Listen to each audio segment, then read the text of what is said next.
This is what it feels like. Oh, my bad. Your bad don't work in my world. What time is it?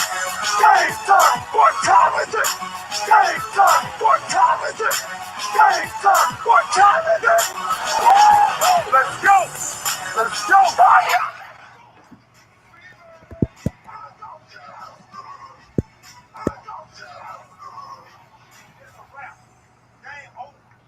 No, this game is not over. It's just getting started. I'm about to put David Grubb, host of the dialogue, up on the thing. Is host of Hard in the Paint. And hey, man, it's tough being my own everything, man. This Corona messed up my interns and all that. I was gonna have in-studio interns and all of that, and Rona just messed all that up. And I thought Ike was bad when he came through a couple of years ago with that. Oh, you talking about hurricane? I'm telling you, Rona ain't playing. Rona is like, yo, hold my Fresca. Let me show y'all how to do it, bro, because she ain't playing. So what's going on, man? While I'm typing, what's going on? Just finished up today's episode of Hard in the Paint. So I just got to edit that one. I had a great interview with Ross Jackson from Canal Street Chronicles. So it's a Saints-focused episode, but we talked about some other NFL news and notes as well. Okay. So far this week, look, we're talking about the one thing I did not realize is how much, like you said, it's a lot of work when you're doing this one-man band. It was so much easier only having to do my 2 hours of radio. And I mean, it was more than 2 hours. It's 2 hours on air, but people don't, you don't know how much time you spend off air prepping. But when the 2 hours are done, you're like, all right, that's in the can. I'm good. Now I got to edit it. I got to, mix it. I got to make sure the sound check is all good. And I'm looking for every crack and whistle in the, and I got to listen to the whole thing all over again. Make sure I got to shorten questions that went on too long, all kinds of stuff. And like yesterday, I did 2 episodes. I put out 2 episodes yesterday. I don't know how you do that. I don't know how you just bust 2 in a row. Bro, I would be so loopy by the time that second show was over. I'd be saying yabba dabba do. I'd be saying yabba dabba do. I did that was 2 hours of interviews, all the editing. I did another radio show yesterday, and I had to do listen in on a press conference. So it was a busy day. And then today I have my interview. I'm doing this, and then the Pelicans have their first scrimmage this afternoon, so I got to watch that, and then I'm doing radio at 4:20 in New Orleans, so it's just like, man, it just doesn't stop. But this is what you asked for, and I love it. So, hey, bro, and hear me when I say I do not take it lightly that you make this happen every week, twice a week. Our little sister Kelsey Nicole Nelson is at the Education Writers Association conference. She's gonna miss us. And I sent her crying emojis and love emojis because, we're just excited. Kelsey is definitely one of the hardest working people in this business. And we just appreciate that she does what she does. And she comes on our shows, man. We appreciate that. Oh, absolutely. Just to see over the last few weeks, and I think you've seen it a lot too, is just a lot of us as content creators and broadcasters are actively reaching out to each other. Yep. And trying to promote each other, trying to give each other a wider audience, a bigger platform, share our platforms, because there's so much unknown talent or underappreciated talent amongst us. And, I constantly get humbled by the people who want to support me. And so in turn, I make sure that I give that back, twofold. So I love it. And I love watching what Kelsey's doing. I love watching what so many other the folks that you've introduced me to through this have done, and just building up those relationships has been almost as enjoyable as the work, because the work is what, that was why I got into it. But the relationships are almost as important to me as that right now. And it's not a big gap. Yeah, absolutely. I can't wait for the virtual conference that we're going to have with the National Association of Black Journalists. Will be coming up a couple of weeks. And man, really excited about that. Oh, me too. I'm looking forward to. There's some great sessions on there, and so I'm looking forward to those. And I signed up for a couple of the lunches too. I want to see what they deliver. I want my lunch. I'm looking for that right. Door, and that to be let. I got a little mat, and on the mat I got a little pallet. So put it right on the pallet, and I'll take it. Yep. So I'm looking forward to it, and every year I come away with a new person or contact that has changed my career in one way or another, whether it's a big way or a small way. And you just got people in any field. Networking is so important, and Black folks sometimes we struggle with that. Yeah. We struggle with it, and learning how to network is a skill too. And I know I've had to learn it. Yeah, I'm learning it as we speak. I am definitely learning it as we speak. I've had a couple of people come through in basically in Trojan horses, and I'm that guy. You don't have to do that with me, man. If you just come straight and say, yo, man, I just need to get on a few times and build my brand up and my footprint up, and then I'm moving on, man, by all means, I got room. But don't tell me you're here till the wheels roll off, and then I look up, you gone, and you're talking bad about me in your rearview mirror, man. Come on, like that. That is not necessary in life today, period, in this industry right now for sure. Yeah, if you ask me and I can give it, I'll give it. Yep. I have no problem in that, because it's not about what I get back.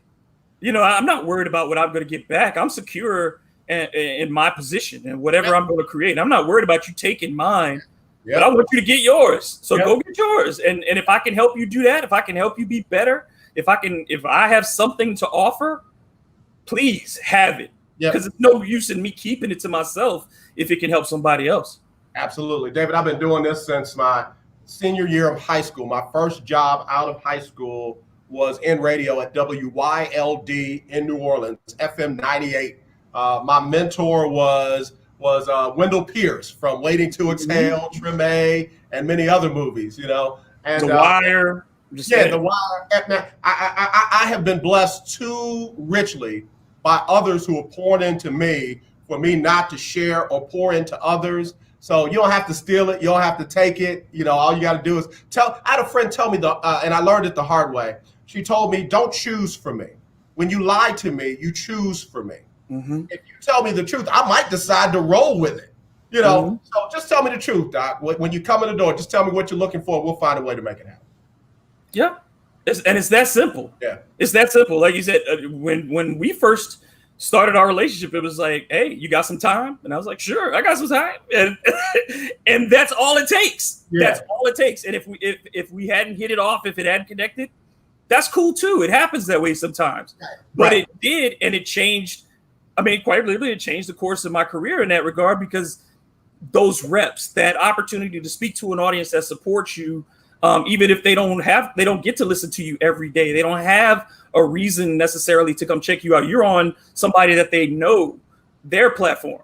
Yeah. And to get that acceptance and to get that promotion and to get that love in return, like that does change your career, especially when you're just starting out. Yeah. When I'm 11 months, 5, before I even was on the air the first time, I had reps with you. And so that made all the difference to have the confidence to go out and be like, yeah, I can do this. I can do this. Yeah. That's what's up, man. And I tell you, our folks over here on the lunch break, they love you, bro. They love you. They love Valencia King. They love Vashti Hurt. They love Kelsey Nicole Nelson. And I love that, because when somebody loves who you love, man, that just makes it all the more special. Yep, absolutely. And they are honest, and that's what I like too. The feedback from the audience is always honest. Yeah. And they don't sugarcoat anything, and I think that's why they appreciate me in that regard, is they know I won't do that to them, that I won't sugarcoat it for them, and I won't lie to them. Yeah, we got some good ones, man. I'm looking at Kimberly Armstrong. I'm sorry, Kimberly Armstrong. I'm looking at Lady CJ. I'm looking at Monique Mosley. Man, there's a bunch of them. Keith Hennig, Todd Malcolm, all of them, man. They are their own people, and they do, man. They make us better. They literally make us better, with their comments, with their feedbacks, and with their feedback and all the above. So that's good stuff. Absolutely. All right, so we got to get into it today. It's Winning Wednesday. Baseball, about a day away from some real baseball tomorrow. Yep. Dr. Anthony Fauci is going to be throwing out the first pitch at is that your home? Is that one of your favorite teams, the Yankees? Are you a Yankees fan? Yes, I am. I'm a Yankee fan. I vaguely remember you being a Yankees fan. And I'm not a bandwagon Yankee fan. I've been a Yankee fan since 1979 when I was 4 years old. I had a Reggie bar when they were still in fashion. So I know I suffered. I didn't jump on back when they started winning again. I went through all those years with Steinbrenner giving away everything. Oh my gosh. Oh my gosh. So you've been through the Billy Martin era. You've been through the Luke. All of them. Stump Merrill, Yogi Berra. I can name all the managers that he had. All of them. Bucky Dent. Every manager that Steinbrenner burned through. Lou Piniella. Give him to me. I got him. I know him. I give it to me. All of them. Who was your favorite? Piniella was my favorite. I love Piniella too. I love Lou Piniella. I was upset though when there was a period when Willie Randolph didn't get the job, and we talked about coaches not getting those second chances. Where's Willie Randolph's second chance? He sat bench for the Yankees when they won 3 World Series in 4 years. He gets one job managing the Mets. The Mets are still a mess. Right. And where's Willie Randolph? It's just I can't believe that he's never gotten another shot as a manager. I love Willie. Yeah, again, bro, in every major sport, we've got those guys. They got a brief shot and didn't get another one. And you see guys just get recycled and recycled and recycled. And all we've asked for is what? A shot, a chance. Yep. Because remember, Joe Torre, who when he got hired by the Yankees, everybody said, this is the stupidest hire ever. He had a losing record as a manager, didn't win in Atlanta, didn't win in St. Louis as a manager. He was a retread. He was a guy that was really out of the game in a large way. So it's not like, again, the bar always moves. He had no success. And then, hey, he did a good job with the Yankees. He did. That's fantastic. Then he goes to the Dodgers. They don't win nothing. Yeah. Just so his brother got a shot like that where it didn't work out one place, and then he gets a gig with the New York Yankees, the LA Dodgers. It's amazing. Got to take my first break, David. We'll come back. We'll talk more about baseball and it going live tomorrow night, Friday for the Astros. We'll do that next on Winning Wednesday right here on the lunch break on the legendary KYOK.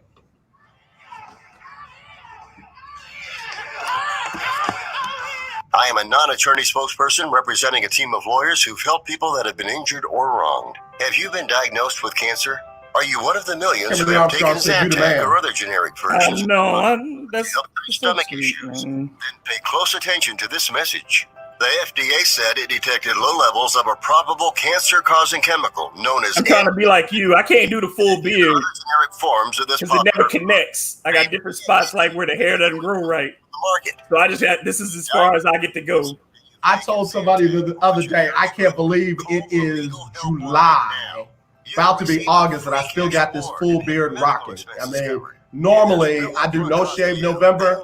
By November 28th, I'm shaving it off because it's I am at the limit, so now I have to keep trimming it because if it gets any longer, I start itching and I can't mess with it then.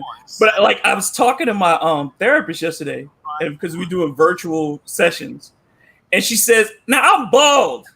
You know this. I'm bald." And she says to me, "Did you change your haircut?" And I said, "No, I grew a goatee." And she said, "Oh, okay. I thought something was different." And I laughed at her. I was like, "You know I'm bald. I've been bald since we met. I don't change my hair." David, she might not be paying as much of attention as you need her to, bro. No, she's good. She's very good at it. Very good. Very good. But that was funny. That made me laugh because I was like, I'm not. My hair ain't changing anymore. It is what it is at this point. Man, folks wonder about me. It's like, what'd you do different? It's like I got this beard still. Oh, that's what it is. It's like, why would you think that this transplanted up? How do you see it that way? Yeah. Like what? I didn't change I'm still the same here and here. No. But it's just a little bit of hair. 961. Well, bro, I ain't gonna lie. I got a little vein when this started being more salt than pepper, and I even got some of the dye and was like, look, I don't care. You talk about me. Look, people with dye in their head talking about me because I got dye on my face. And then one day I said, look, I ain't got time. This who it is right here. This is who I am. You get that distinguished thing. Mine is the salt and pepper too. I'm getting the salt and pepper here and there. Well, you get the distinguished look. They say that's the S word, man. They say that salt and pepper is the S word. President Obama had salt and pepper, and they said he looked like a whole meal. So I guess I'm all right. I guess I'm a snack. I don't know what this does for me, but I don't know. My daughter is always like, it's okay. I'll hang with it for a little bit. She'll tell me when it's time to let it go. Well, you know what? I'm rolling with whatever your daughter says. Pretty much. She's the fashionista. She lets me know when I'm not looking good. She'll tell me. Speaking of fashionistas, man, I got a good friend. I'll shout her out in a minute. Terrell Rollins, man. She is a phenomenal makeup artist, man. She does stuff that can be done on movies and stuff. You still T.O. run that 4-4? Bro. Y'all better bring him into Houston. To the lunch break. Don't play. Hey, listen, we're back here on the lunch break on the legendary KYOK and the all-new 92.3 FM. I'm AJ Jones, along with my brother, like no other, David Grubb, host of Hard in the Paint in Louisiana. And he's joining us, as always, on Winning Wednesday. Got a shout-out to a good friend of mine tuning in for a minute or two, Terrell Rollins.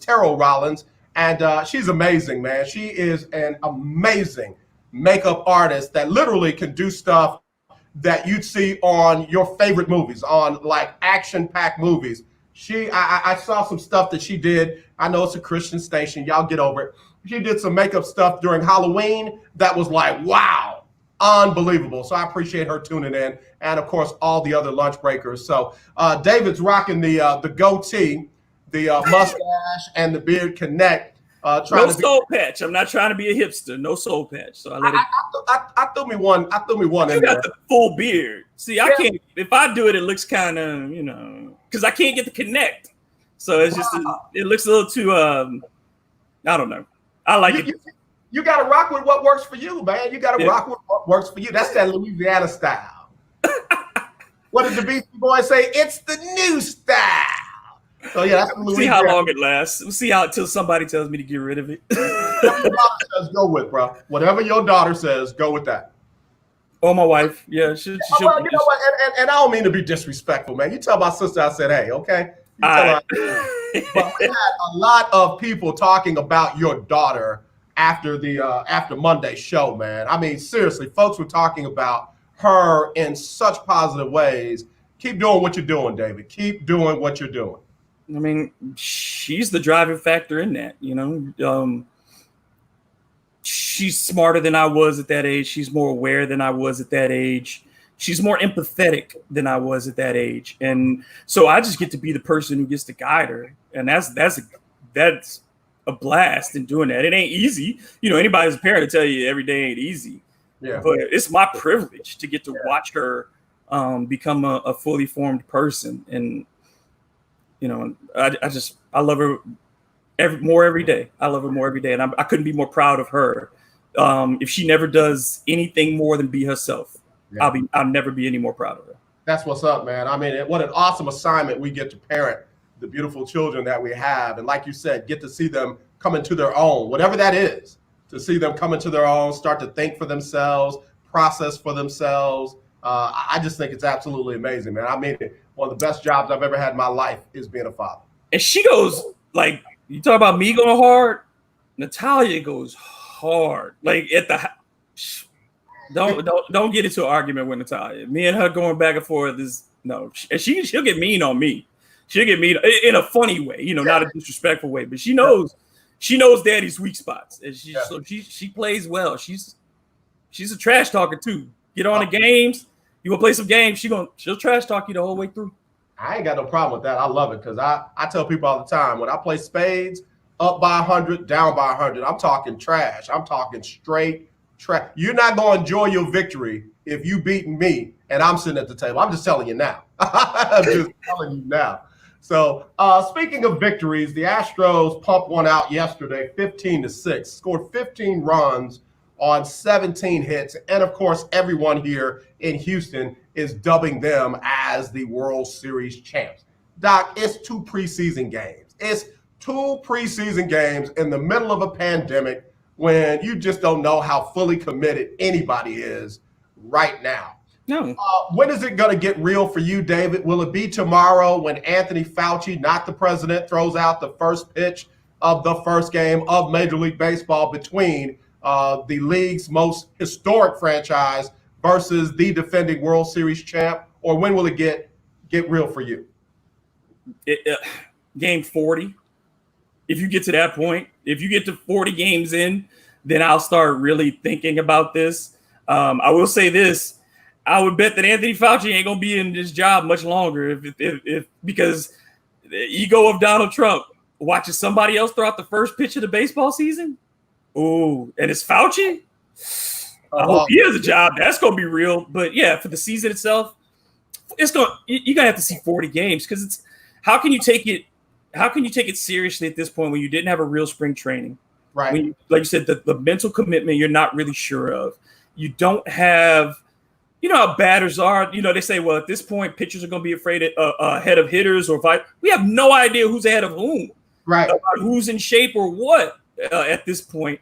So you got to see some things because slumps, some guys are notoriously slow starters who are major players in baseball. Some guys are fast starters. Who knows what any numbers are going to mean until you really get to the point where we're talking about who's making the playoffs. And even then, we know the playoffs is who's pitching is the hottest at that point. So, yeah, let me see whose arms are still on. Let me see who stays and who goes. Right. But I got to see 2/3 of this 60-game season before I even put any legitimacy to it. And that's the thing, the folks who are raving already about how good the Astros are going to be or somebody else is going to be, because you don't have the normal workout process, because you don't have the normal preparation time. Is it true that these players are more apt to possibly have something go wrong than it just be a coast to the finish? I mean, baseball's trying by limiting the distance that players have to travel, but they still have to travel and they still have to go to these cities. And you saw already with Toronto, they've been kicked out of Canada. They're likely going to have to play in Pittsburgh. So now you have two teams sharing a facility. And you're talking about you're trying to limit these things. Well, you got two teams that are going to share a facility and you can work the schedule out however you do, but that's double the cleaning. That's double, all the things that facility has to take on. Now they have to do that more. That cost becomes up more for that place. So I just think it's harder to gauge what does home field advantage mean now. I mean, I watched the Yankees play an exhibition against the Mets, and they hit 5 home runs at the stadium in one game. But you're like, I just have no clue. I have no clue. Are people throwing BP? Are they throwing for real? Or is what is this? I can't take anything from it to have any real gauge on what guys are doing. And we could be talking about a week from now where somebody has to go home. Yeah. And just for whatever reason, like Zion Williamson had to go home for his family and he's not back yet. Right. Somebody's wife, mother, whatever. And they leave and they say, I'm not coming back. Right. So who knows? So let me see 40. Yeah. Let me see 40 games. Yeah. And, in the words of the great Negro poet, Allen Iverson, what are we talking about? We talking about practice, not the games, not the game. These are practice games. You don't know if pitchers are out there trying to work on a specific pitch and they're like really working on that as opposed to the pitch count, as opposed to the position of the bat. You saw a pitcher hit 2 Astros players back to back. And everybody, they're throwing it at the Astros. First of all, get over yourselves. You cheated. You had no business cheating. You're the only one making a big deal about it right now. This guy could have been easily have been working on his inside pitches to get the batter to get off the plate. And in preseason game number 2, a couple of pitches got away from him. We just don't know what's real and what's just work right now. Yeah, because some guys are just out there saying, I need to get loose. I haven't thrown enough. So I'm just throwing pitches to keep my arm loose. And they're not ramping up to their best pitch just because they're trying to get the work in. And so, if you only get, and you're cycling through the bullpen and you're just trying to meet pitch counts, the guys they didn't get that time. I mean, you're in spring training, a starter may get 3 or 4 innings a start. But that happens 4 times. You're going through, and by the end of spring training, when they break camp, you're working up to 6-7 innings at that point. So they haven't had that opportunity, and you're not really strategizing as a manager at this point. You're just like, you needed bats, so you're up. All right, we're gonna do this switch. You're not thinking about strategy. You have no scouting reports. You have nothing. So you're just sending out guys and just trying to get them acclimated to playing baseball again. Yeah. No, very good points, David. Very good points. You know, and then all last year, all I heard was, "Oh, you can't pitch around that Astros lineup. You can't. Who are you gonna put on, and then who are you gonna face after that?" Well, Washington didn't have any problems pitching around the Astros lineup, and I don't think it's going to be much different this year. Bottom line is, everybody is going to have a fair chance to sprint to the finish, unless they're just a horrible team. And I know there are a few out there. And so it's with the expanded playoffs too. You talk about how many teams are going to get in. So yeah, there's no point in anybody who says they have a concrete idea of who's going to be in the World Series. And the Yankees and the Dodgers opened up as the favorites in Vegas, but anybody who thinks they have an idea is lying. They're lying, because what do you know about any of these teams other than their roster makeup? You have no idea how anybody's going to respond, because the road trips are different, because the rest is different. How managers may use their pitchers on a day-to-day basis because they're not traveling as much may be different. You might see teams running 3-man starting rotations during the 60 games, because it's like, well, why am I going to have 5 pitchers? I'm trying to get as many wins as I can right now. I got to get to 30 wins. I got to get to 35 wins to make the playoffs. So you may see, because you have fewer games, aces making more starts but going fewer innings. Like, I'm bringing my guy out every 3 days to throw me 5. Say, give me 5. That's all I need is 5, and we can go into the pin. But we don't know how the adjustments are going to happen once this starts. Yeah, that's one of the things that the Rays did last year in the playoffs. They ran a bullpen roster, for to start their games. Like, you might bring a relief pitcher in for 2 innings to start the game, and then bring in 5 more pitchers, and that's your day. And guess what? Folks laughed at it and talked about it, and doggone it, it almost worked. So, again, I don't see anybody pulling out their regular season strategy over these last 2 games, knowing that Friday is coming. And once Friday's coming hits here, it's like you're running a quarter, not a mile. And you have, how do you figure out pace? Are you saying we got to come out of the gates fast? We know we need to win right now to put ourselves in some kind of position? Or are you saying, let's pace ourselves? We know we have the kind of team that can get better. Teams that didn't have big shakeups in the offseason, are they thinking, if you're the Yankees or the Dodgers and you didn't do a whole bunch to your roster, are you saying, well, hey, let's just try to keep everybody healthy? The playoffs are expanded enough that and the way the situation is going to be, if we're all playing, if we just make it the first round bye, that's good for us. We're cool with that. So, you don't know how teams are going to approach this at all. And then you talk about what does happen with the minor leagues. Right. Where are your call-ups going to come from?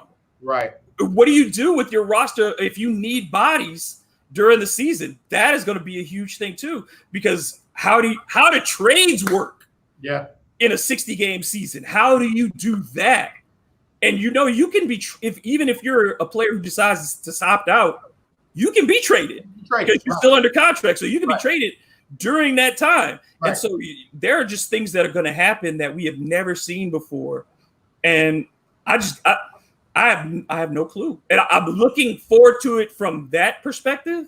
We still have our concerns about everything, but if we're just talking about the on the field product, I want to see how they pull this off, because it's just XYZ. There are no hard numbers in any of this. Do you think that the regional lineup or format, if you will, benefits any one team more than the other? When you look at who the Yankees have to play, you look at who Washington has to play, and unfortunately they're in that same region as the Yankees. I guess Boston is in there, obviously. And then you look at the West, where you've got, of course, the Astros, the Dodgers, the Angels.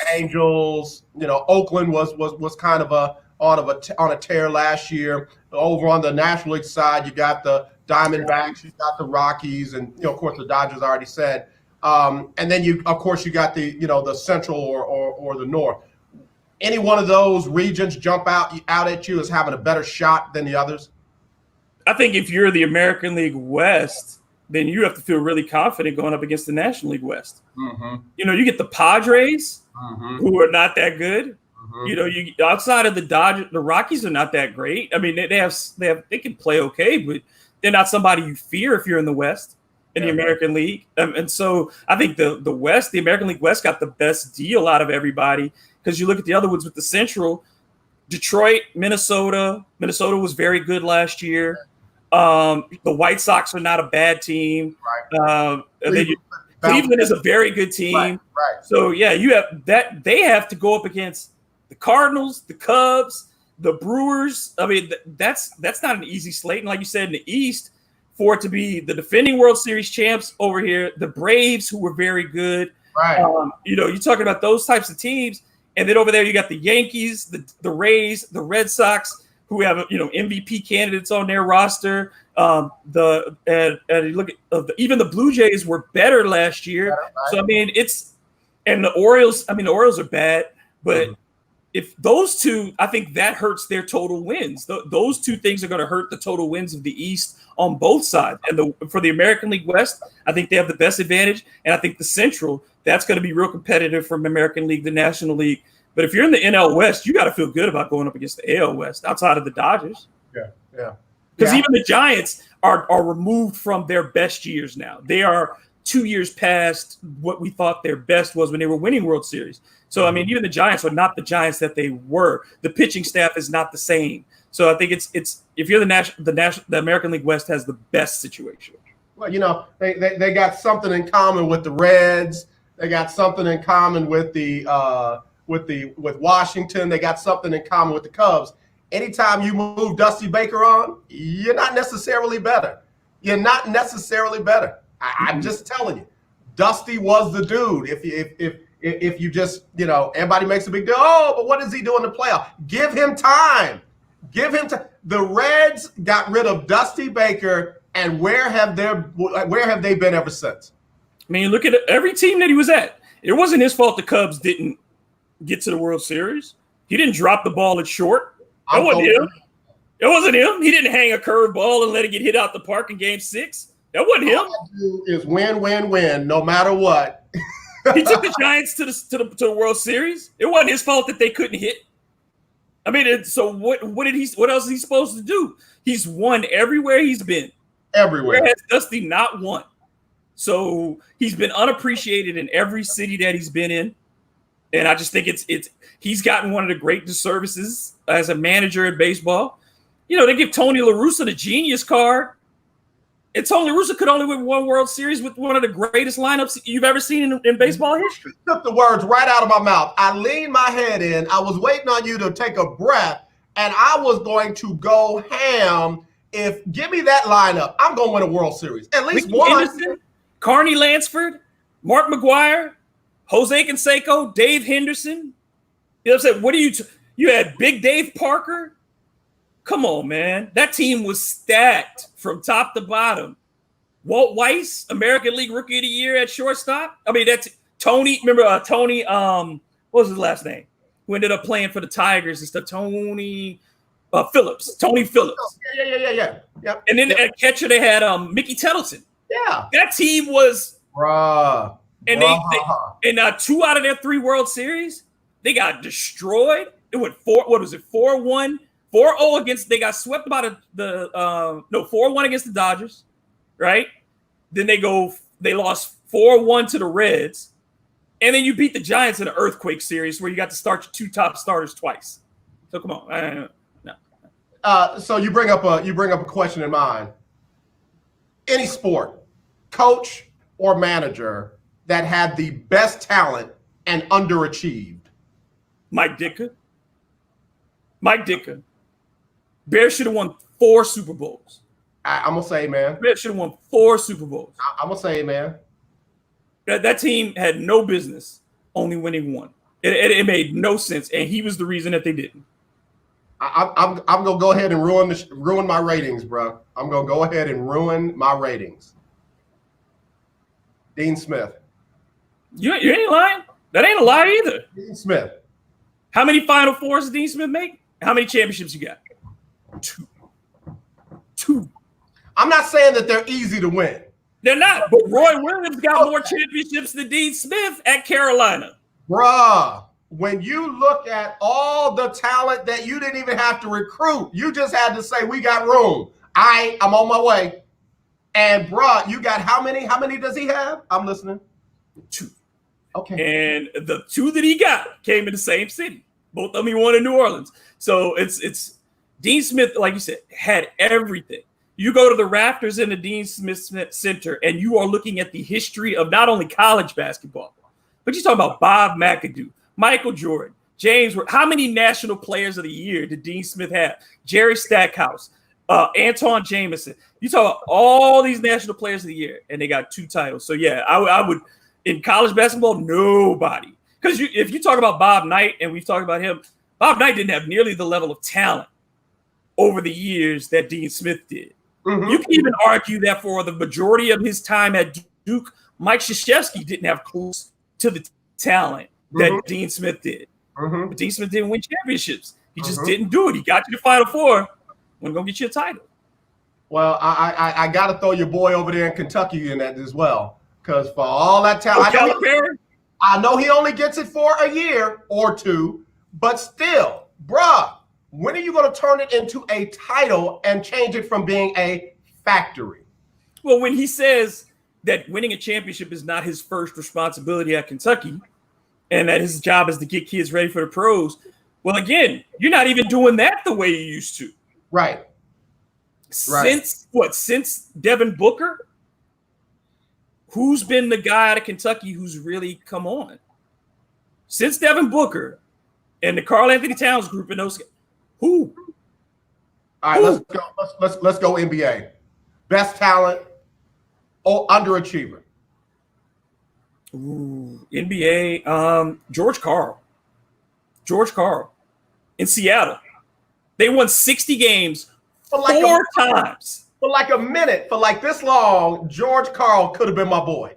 He could have been my boy. 4 times they won 60 games in Seattle. Yeah. And made the finals once and got upset by the first team to get upset by an 8 seed in NBA history. And then that team we had with the Bucks, Sam Cassell, Ray Allen, Big Dog, and they lose to that bad. I mean, look, Allen Iverson was great that year, but that team was not better than that Bucks team. They weren't better, and George Karl blew it. He blew it. And so that's everywhere George Karl has been. He goes to Denver, gets Carmelo. They go, and he blew it with Melo. That team was, they were fun to watch. They were exciting. Chauncey Billups, Carmelo Anthony, Kenyon Martin, Allen Iverson. What did you not have? And he gets them to 1 conference final against the Lakers, and they took him to 6. But other than that, they never got out of the first round. So to me, George Karl is the coach in NBA history who had more opportunities than anybody to take a team to a title, had more talent in his back pocket. Look, you can say Jerry Sloan, but Jerry Sloan took his team to 2 finals, and all he had really was Stockton and Malone. You don't really sweat the other guys on that roster. But that Sonics team, Gary Payton, Sean Kemp, Nate McMillan, Detlef Schrempf. I mean, you're just talking about talent all over the board. 60 win. You remember when the Rockets beat them. You remember when the Rockets beat them in the conference semis. I mean, it was just that Sonics team was too good. Too good. Yeah. And then he blew up. You go to Milwaukee and you blew it up. Yeah. You make them trade Sam Cassell. Yep. Remember, gave away Sam Cassell, traded Ray Allen, and then all you was left. And then they got rid of Big Dog after a year after that. And it was just like, come on, you could have had 2. He could have been the head of 3 championship teams and kept getting chances. I really can't argue with that. Let me throw a couple of comments in real quick, and I'll come right back to it. Willie Gibson said if Calipari wins one, he'll have to vacate it later. So he doesn't have 1. He got the one with Anthony Davis. Yeah, but still. If they ain't cheating up there in Kentucky, I don't know what they're doing, Doc. I don't care what nobody says. It's kind of like some people, they're on drugs, so you're like, yo, we're not even going to test you. Just go on. Just move. What purpose in this world? If you ask me, I only got to go to college for 1 year. Yeah. And at Calipari's, what can you really do teaching-wise in less than a year, really? Because the kids get there in the summer, and the season's over in March. And so what have you really taught in that time that makes you so great a coach? So how are you getting kids who have the choice to go anywhere in the country, and you're gonna send me to Lexington, Kentucky? Lexington, there are much better places in this country, and I'm not speaking bad about the people of Lexington. But I'm talking about for aesthetically. But aesthetically, people in Lexington know. They know. They would rather be somewhere else. If there's a view, come on. I've been to Chapel Hill. I've seen what it looks like there. I know what it looks like at UCLA. I would much rather be at one of those places than Kentucky. Got a shout out to my good friend Ludi Collins. Her grandson, Ronald Collins Jr., going to graduate on August the 8th from Prairie View. And we got a shout out to Quiet Storm, man. Young man is phenomenal. I hate that he did not get the benefit of the HBCU combine, because I think he would have gotten a shot in the league as an undrafted free agent. But big shout out to Ron Collins Jr. They call him the Quiet Storm up there at Prairie View. A lot of guys got hurt by that with the NFL dropping it from 90 to 80, right. And they're going to have to cut 10 guys who never even get to take a snap in camp. So it's like, this year, if you're an undrafted free agent and you didn't get some kind of guaranteed money, I don't see how you make the roster this year. I don't see how it happens, because teams are making these first 10 cuts. That's going to all be people with non-guaranteed money. Yeah, absolutely. So my NBA coach with the most talent, underachieving, Todd Malcolm, I hope you're listening. It is none other than Brad Stevens with the Boston Celtics. And I know there's plenty that I could go back in history and get, but Brad is right at the forefront of my mind. The dude suffered from a new disease called too much talent-itis and could not win when he had too much talent. That's crazy to me. And it blows my mind how this dude gets a pass. It's like, bro, you have the best roster in the East, and LeBron went West, and you still didn't win it? Nah, bro. No. You talking about last year? No, man, listen. You talking about last year with Kyrie? Yeah. With Kyrie, the franchise destroyer? Where's Kyrie been that he's won something when he's been the lead player? Did he win in Cleveland before LeBron came back? They averaged less than 28 wins a season when Kyrie was the number one. I got to take a commercial real quick. We'll be right back. All right. I got you. I'm going to go on there. It's inspiring. It's empowering. It's life-changing. It's called to inspire with best-selling author and motivational speaker, Dr. Sylvia Cole. Tune in every Tuesday morning at 11 o'clock here on the Legendary KYOK, 1140 AM, 92.3 FM, and KYOK.org.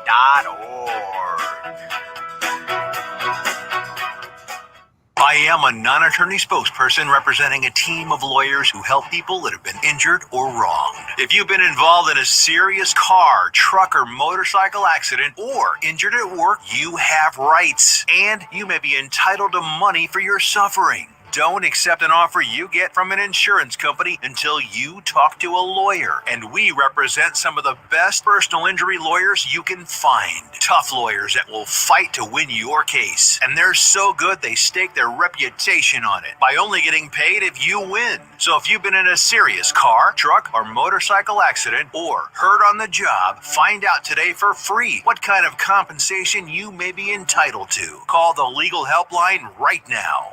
800-547-4170. 800-547-4170. 800-547-4170. That's 800-547-4170. This is a potter's field. When people can't pay for their funerals, they are buried here. It is a lonely, desolate place, littered with unmarked headstones. No one visits. No one leaves flowers. But it doesn't have to be that way. For as low as $1 a day, you can ensure your family will have the money to pay your funeral expenses.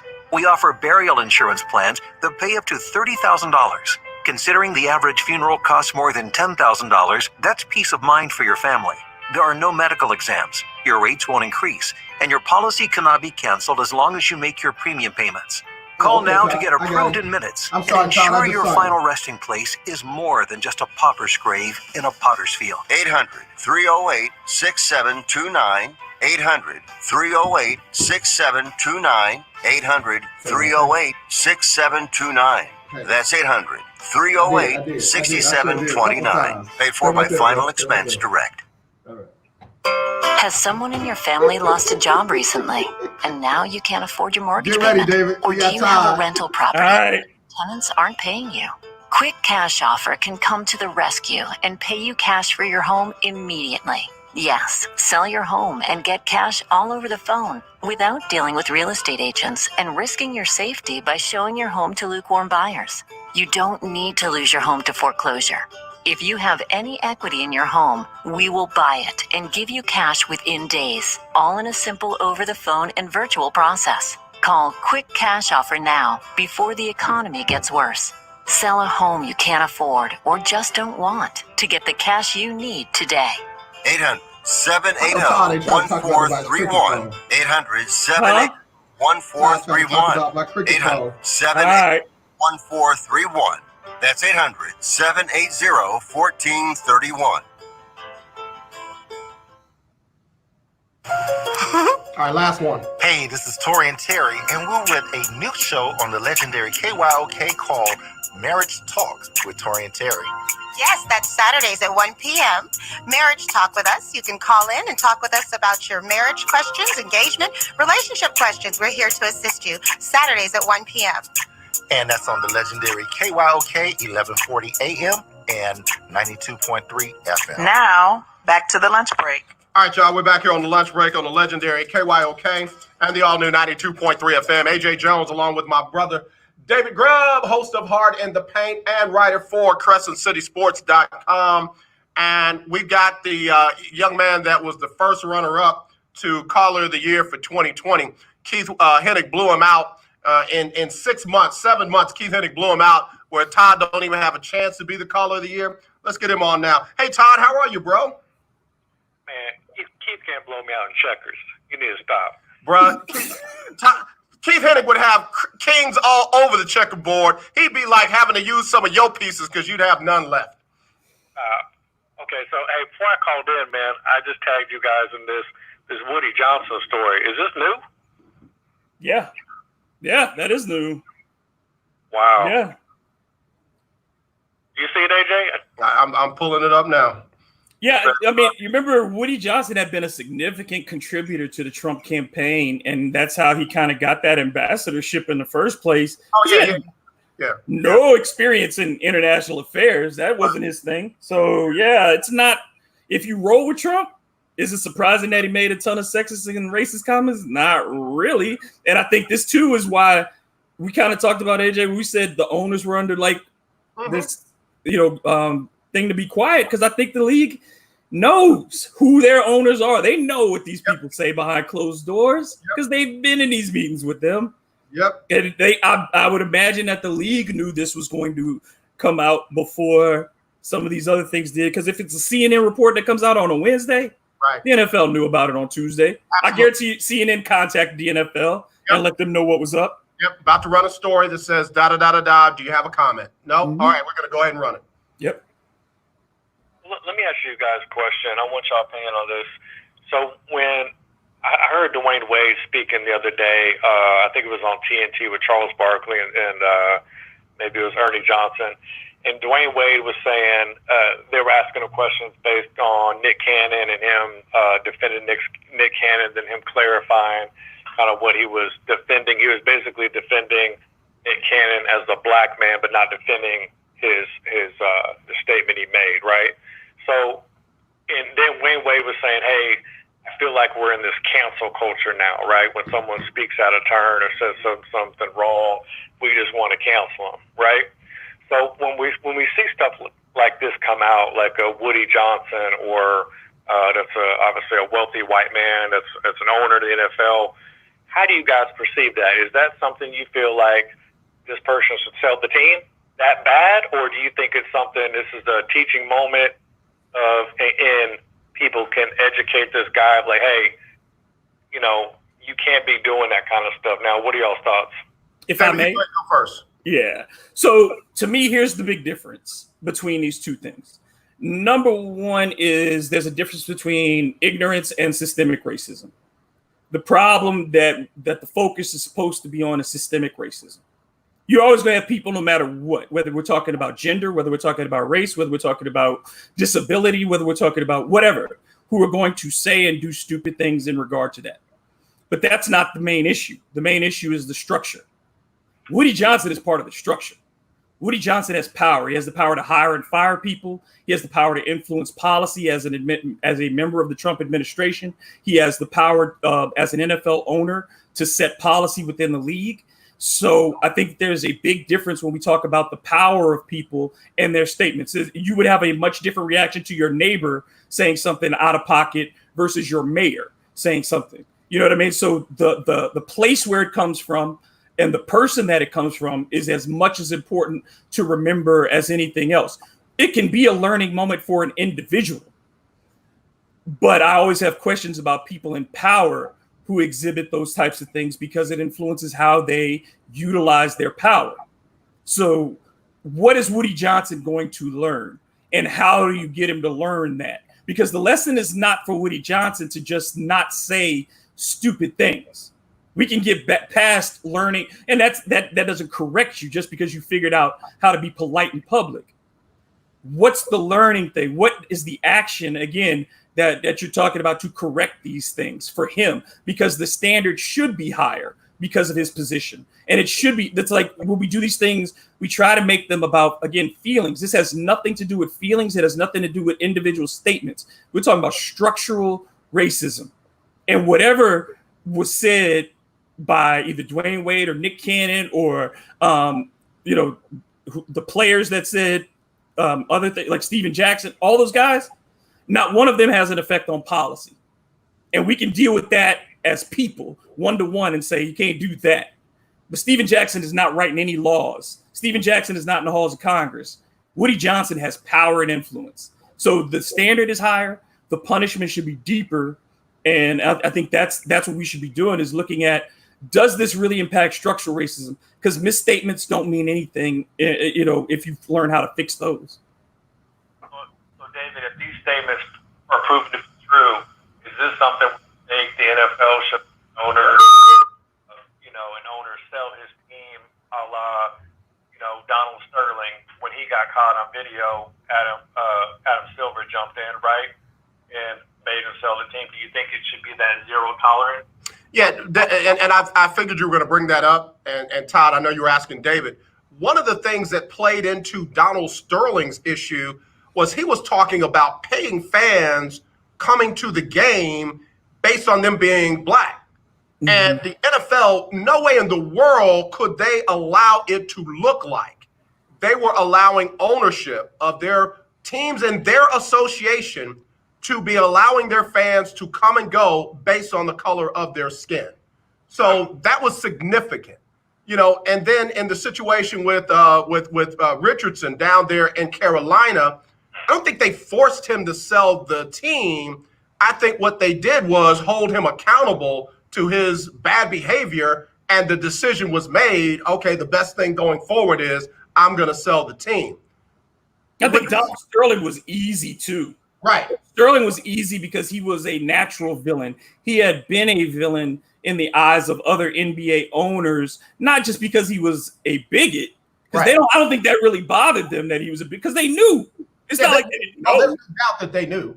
I'm saying? The history of Donald Sterling was well chronicled. So it's not like that was the problem. The problem is that they were fed up at that point with what Sterling had been over all the years of the things that he had done. Kicking him out didn't seem like a public thing that was going to bother people. Right. The NFL is much different because, again, the players have so much more power in the NBA. When the players say we might not play because you haven't handled this, the NFL has no such worry that the players are not going to play. They have no such worry. So the pressure is completely different than what you see in the NBA. And I don't think for them, Woody Johnson doesn't have the catalog of misdeeds that Donald Sterling did. And look, we're talking about Dan Snyder just had his story come out. Right. Then I had no punishment has been talked about. When Mark Cuban, what did he lose? Yeah. When the culture of what was going on in Dallas came out. Robert Kraft, Jim Irsay, all the above. I've got to get Sybil Wilkes in to do a coronavirus update. We'll come back with Todd and David Grubb right after this on the lunch break on the legendary KYOK and the all-new 92.3 FM. Today about the coronavirus. Florida's largest teachers union is suing Governor Ron DeSantis over his order to open schools in August. They say with the surge of coronavirus cases, the order violates a provision in the Florida Constitution requiring the state to ensure schools are operated safely. Senate Majority Leader Mitch McConnell revealed Tuesday morning that Senate Republicans plan to support another round of stimulus checks or direct payments to Americans in their next coronavirus relief proposal. McConnell gave no details on just who Republicans think should get this next round of checks. In a recent interview, LeBron James revealed he missed his mother the most during the quarantine period, noting it was the first time in his life going that long without seeing her. The U.S. has counted more than 3.8 million infections and at least 141,000 deaths. Please visit SibylWilkes.com to subscribe to my free daily newsletter. Be informed, be empowered. Hey, what's going on? This is Lecrae, and right now you're listening to The Lunch Break. All right, y'all, we're back here on the lunch break on the legendary KYOK and the all-new 92.3 FM. Before we get to the top of the hour, we got David Grubb, host of Hard in the Paint, on with me, and then we got Todd Malcolm calling in. Todd, one of our faithful lunch breakers. Todd, I know you got more questions. Go ahead. Yeah, so that's the thing I'm struggling with. You know, like when I've seen, and I'm glad, David, you brought up Dan Snyder and Mark Cuban, because that's where I was going to go with that too, right? With sexual harassment. Did Mark Cuban get a fine? It was like a fine, and I don't know. To me, it's you know, when the Dan Snyder thing came out, I was like, man, they're not going to do anything to him. He's not going to sell the team, because I thought of what happened with Mark Cuban and what happened to his office with all those women, and virtually you got a slap on the hand. So I don't know the answer. You know, from my point of view, I don't know, especially on what Woody Johnson said. I don't know the right answer. I don't see the NFL pushing an owner out for statements like that. But when you have your league is predominantly black players, I don't know how you could just let that go either. I mean, even if there were, to me, if there's no black players in the league, it's a problem just for those thoughts. Right. But the thing to me is, ultimately, this is what the challenge is. If the power structure isn't going to adjust, then what do you do? At some point, either you're complicit as a player too. If you know they're not changing, if they're not addressing these concerns, if they're not dealing with owners who are acting in bad faith, how long do you accept that as the condition of your work? Yeah, and Todd, let me throw this in. I got to hit the top of the hour in just a second. Let me throw this in real quick. You know, I don't want to get caught up in this phrase cancel culture either. I don't think it's real. Not canceling when somebody has the wrong behavior, does the wrong thing, and there's consequences for that.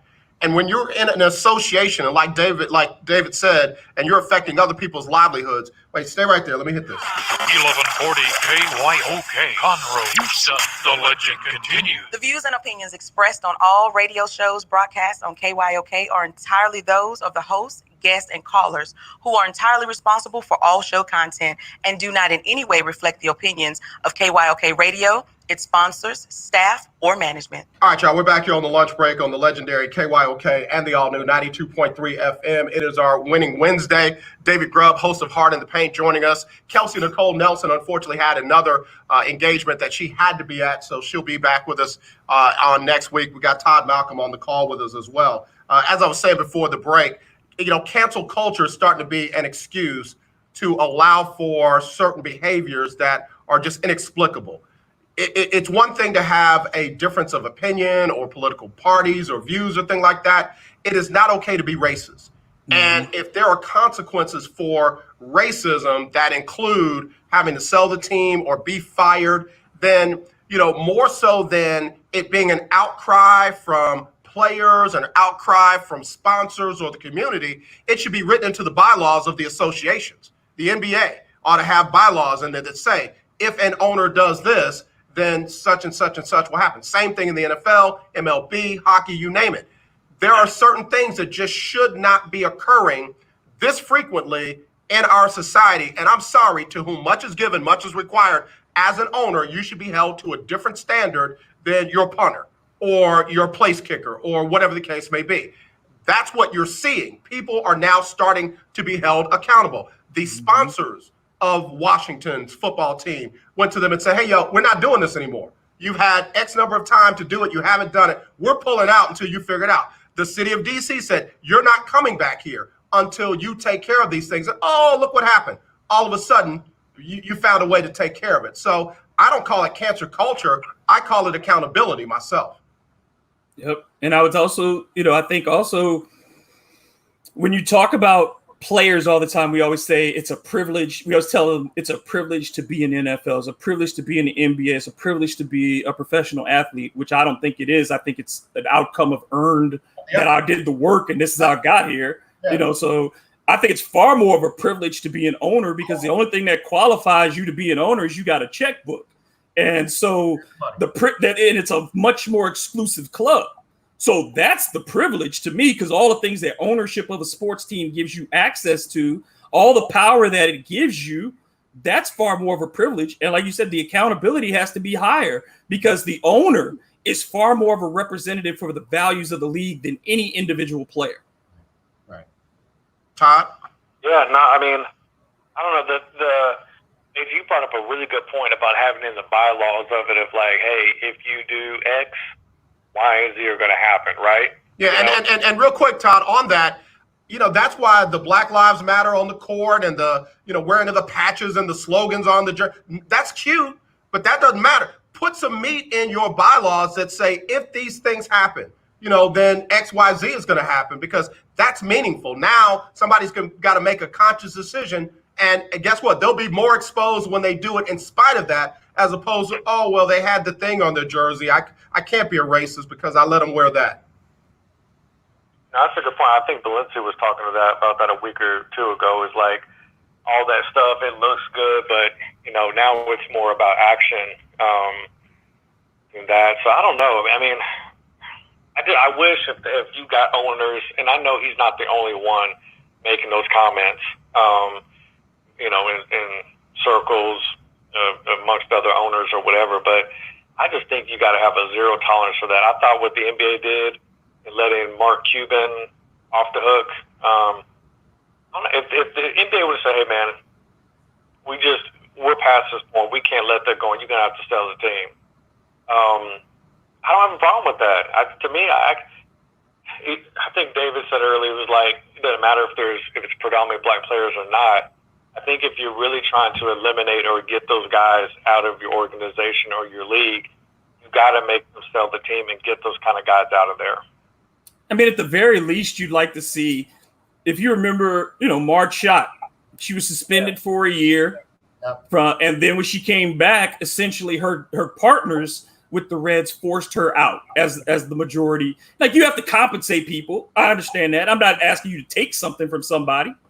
But, her partnership did it. When George Steinbrenner got suspended for a year from owning the Yankees because of his involvement in the Dave Winfield investigation, they put a number of restrictions on him when he did come back as far as what he could do as an owner. So, I mean, there are things that you can do short of taking a team based on people's different transgressions because there are levels. I think every case needs to be analyzed.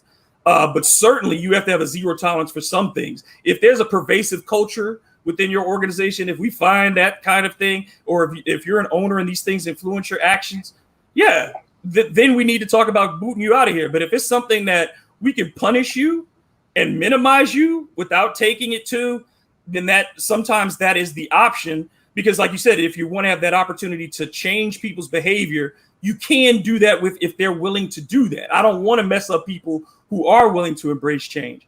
But if you're not and you've gone too far over the line, then there needs to be a mechanism to get you out. How do you distinguish the guys that you can change versus you can't? How do you distinguish that? Do you say, like with a Woody Johnson, you slap him with, let's just make up an example, can't come to any game. You're basically removed from the building for a year, right? No games, can't come to the building, can't be involved in anything football related for a year. And then at the end of the year, he come back and something happens again, you obviously realize this person is not getting it. Then you keep escalating it, or how do you kind of define who are the guys you can rehabilitate, if you will, and the ones you can't? Yeah, well, I mean, I would think criminal offenses would be number one. If you do anything criminal, that should be, you get a felony, you're out as an owner. That should be number one. And then I think with the other things, yeah, I mean, it'd be like any correction on a work site, I think. If you've cited these things, we've done in this analysis and we've cited these problems, okay, we give you a timetable to fix them. And like you said, we suspend you as the owner, but you have the ability to put these structures in place to fix that problem. And then we're going to come back and reevaluate. And if you haven't made progress, then there's an escalation, just like there is in player discipline. Sure. You know what I mean? You start at one level, and then so people can't say you're doing this reactionary. You can't say that we don't have a precedent for doing these things. We didn't jump in. But there's always going to be something so egregious that you have to act now. There are always going to be those lines that you cross. But for other things, I think, to give due process and to give people an opportunity, like you said, you don't want to have people feeling like you're taking things from them unnecessarily, but it should be monitored and there should be an escalation of discipline, just like there is for whether you're in grade school, whether you're a player, whatever. The discipline starts at either one check on the board and you end up with 3 and now you got to go to the principal's office or whatever it is, but owners need a code of conduct as well. Let me ask you this. When Sean Payton got suspended, he got suspended for a year, right? Mm-hmm. Yep. He got suspended for a year for the bounty gate thing, right? Mm-hmm. So and they said he should have known. That's why he got suspended, because they said he should have known. Right. So this is okay. So if they can prove, and obviously we're just finding out. So I'm curious to actually see what the details are of the Woody Johnson thing. But if they can prove what Adam Schefter is reporting is what Woody Johnson did or alleged to have done worse, then in my eyes, yes, than what Sean Payton was to alleged of should have known. Should the punishment be worse? Yeah, I would say yeah. I say yeah. Wouldn't you, AJ? I say yeah. I think that's worse than cheating in the game. Yeah. I mean, that's why I'm really curious to see if we're saying the punishment should be worse. Sean Payton got a year for something. Did they ever even prove Sean Payton knew about it? They ended up saying, remember that after the investigation, ended up saying it was flawed from the start, because they remember the Saints players who were supposed to be involved all had their suspensions either reduced or eliminated. And so Payton was the only one at the end who had to sit out. Nobody else. Joe Vitt lost a couple games too. Yeah, he did. Yeah. And Greg Williams, of course, lost his job. Mickey sat out the full time, didn't he? Lewis didn't miss the year. Okay. I thought he did too. I thought it was the assistant coaches and Peyton were the only ones that had the maximum. Whatever time they were given, that's how long they had stood out. Right. They all had to keep theirs. Yeah. And, Peyton is still salty about that because he thinks about that check. He brings up that check that year that he lost that money. Yep. He brings it up frequently. Yeah. He remembers exactly how much it was. Yeah, and I'm not mad at him. I would remember too. All joking aside. Hey, y'all, real quick, gotta take a quick break. We'll be right back with more right after this. I am a non-attorney spokesperson representing a team of lawyers who've helped people that have been injured or wronged. Have you been diagnosed with cancer? Are you one of the millions who have taken Zantac or other generic versions of this popular drug to help treat stomach issues? Then pay close attention to this message. The FDA said it detected low levels of a probable cancer-causing chemical known as NDMA in Zantac and other generic forms of this popular drug. They've banned sales and even removed it from the market. If you've been diagnosed with cancer and you've taken Zantac or a generic equivalent, call the legal helpline now. You could receive a free cash award and have your medical expenses covered. And there's no upfront cost to you. They only get paid if you win. So please call now. 800-251-7816. 800-251-7816. 800-251-7816. That's 800-251-7816. If you are trying to quit drinking or doing too many drugs, listen to me. You don't know me and we'll never meet. I had a problem like you once. I drank and used to party a little too much till it got out of control and almost ruined my life. I realized I needed help to fix my problem before it totally destroyed me. If you've tried to fix your drinking and drug problem and you know you can't do it alone, you need to call the National Treatment Advisors. They'll immerse you into a 30-day program to replace your old habits with new habits and totally change your life. And if you have PPO private health insurance, the entire program may be covered. Fix your problem right now before it gets any worse. Get clean. Call now and learn more. 800-961-2730. 800-961-2730.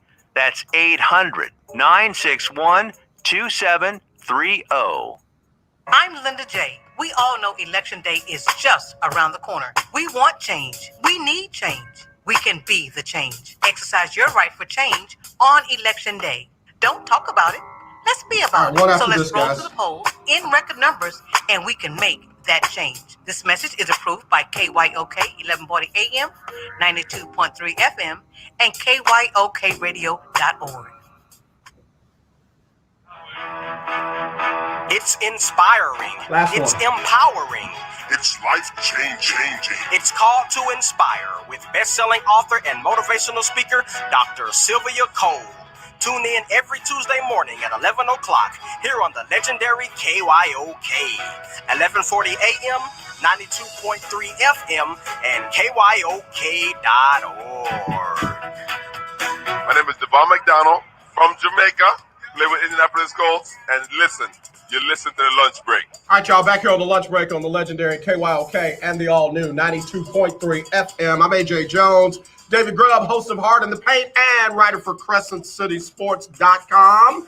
And I guess Todd is filling in for Kelsey Nicole Nelson right now. Todd, you ain't doing a good job of that. She's a lot better than you. Not better. Not even close, bro. If it's like if y'all were running the quarter, she'd have you beat at the 220 mark. Really? That much, bro. Is she secretariat? Is that what you're saying in this race? Like, coming down the stretch, it ain't even close. Oh man. Where were we? You were saying something. I probably cut you off. Having one of those senior moments. Hey, but you know what I was going to bring up to you, Todd? So remember when Jerry Jones got all in his feelings when Roger Goodell, just upheld the suspension of Ezekiel Elliott with far less evidence than what the actual prosecutors and that had, and he started doing stuff like he wasn't going to approve the salary for Goodell, and he started making a bunch of noise. Behind closed doors, they literally brought up the bylaws of, you keep this up, and we're literally going to sue you and make you sell the team. Yep. All of a sudden, Jerry Jones signed on that bottom line, calmed down, and got himself in check. They've got to put those kind of things in place for this kind of behavior. They pull that, and I hate to use this word card, because if I hear one more person say something about a race card, I'm going to headbutt them in the face as well. Like I talked about the dudes that told female basketball players to go make them a sandwich. But anyway, I digress. Listen, they got to put that in place when it doesn't benefit somebody like Roger Goodell, or it doesn't benefit the league, when it's just the right thing to do. In 2020, on its way to 2021, racism in ownership, management, major corporations, major sports league should not be a thing. It just should not be a thing. And if these leagues don't start writing this in with tangible, actionable consequences for that kind of behavior, and like David said, you do it once, it's this, you do it twice, it's that. Third time, I'm sorry. For sale is your team. If they don't start doing that, then it's just lip service. Yeah, no, I mean, how do you think the Jets players feel right now? Like, you see Jamal Adams. Yeah. You see. I mean, to me, how do the players come back to that? To me, that's really hard. So I'm reading this one quote right now from Keith Boykin. I don't know if y'all know who Keith Boykin is. I know Keith, yeah. So it says, New York Jets owner and Trump's UK Ambassador Woody Johnson questioned why African Americans won a Black History Month and said the real challenge is that Black fathers don't remain with their families. How do you come back from that? If I'm a Black player on the Jets, I don't know how you come back to the building if he said that. I agree with you, Todd. Let me just be messy right now. Don't you say this because I have to fight you, but I'm gonna say it. And David, you know I'm gonna say it. Jay-Z said the same thing in essence.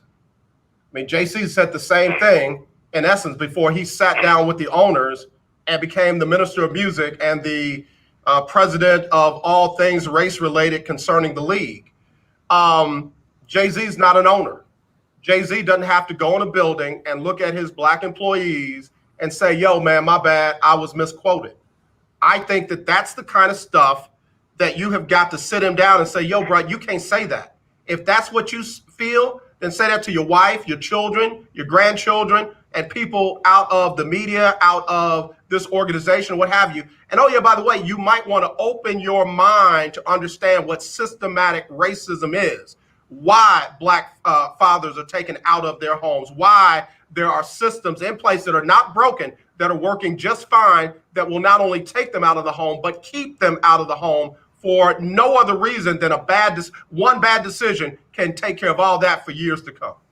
And the fact that we know, again, black fathers are more involved than other fathers. It's by every metric we see these reports each and every year that black fathers are involved. So they're perpetuating lies. And again, he's a representative of our country. Right. That's part of it too. It's not only he's representing the NFL, he represents the United States and goes out there and he says these things. And so it's with the tacit approval, or not tacit, it might be the active approval of the administration, because they have to know these things too. They know what he's saying and doing. So to me, this is all part of just the acceptance of this as part of life. It's just that people and black folks, if we had to stop working at some point for every company that was racist, I don't know how many jobs we'd have, because we'd just be out here with just, I don't know where we would work, because it's so pervasive. And like plenty of people have said before, name an area of America where you don't find it. So we've been conditioned in a lot of ways to deal with it. It's going to be up to, again, this is where the players union needs to step in. If you're DeMar Smith, I understand you in the middle of negotiations about player safety. Right. But we need to have some time and talk about this right now. Got to be able to multitask on this one. This is important. Well, let me ask you this, guys.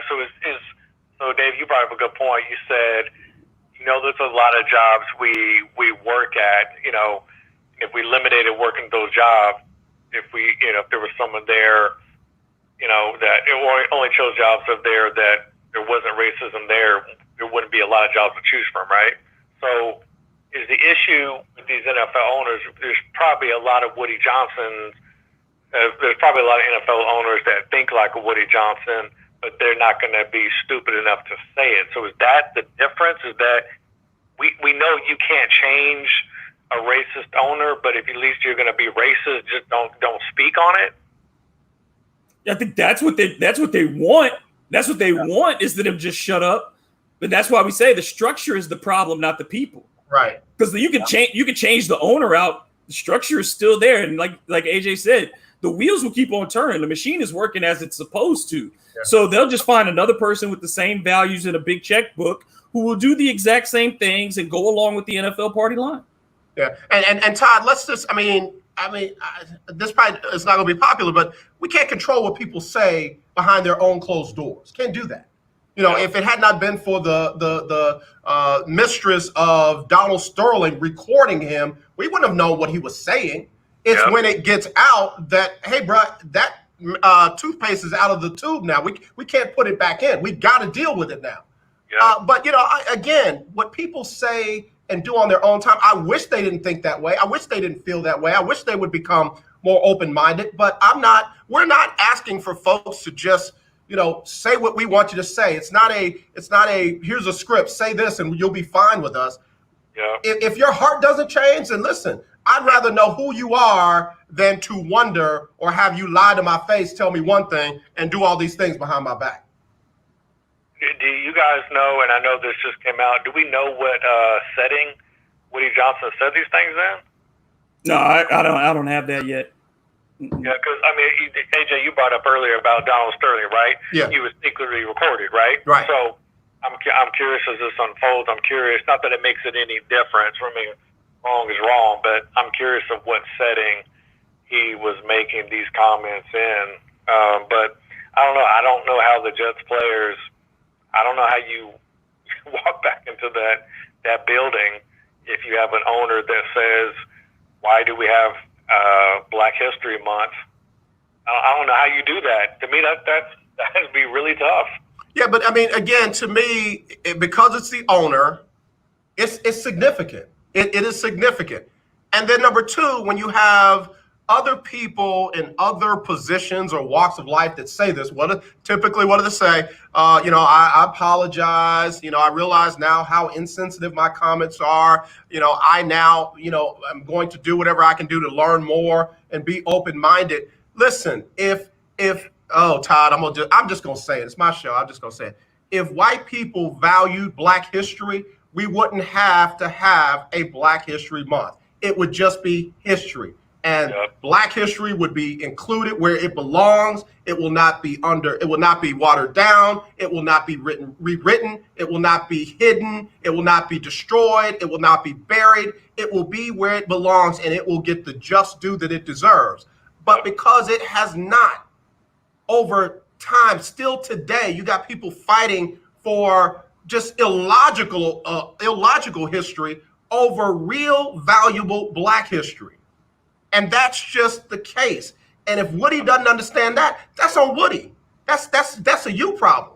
And you just happen to be the owner of a professional football team. So now you got to face your players. And if they decide to respond differently because of what he said, can't nobody be mad. Can't nobody be mad. That's just the way it happens. Sponsors pull out. Players decide they want to do something different.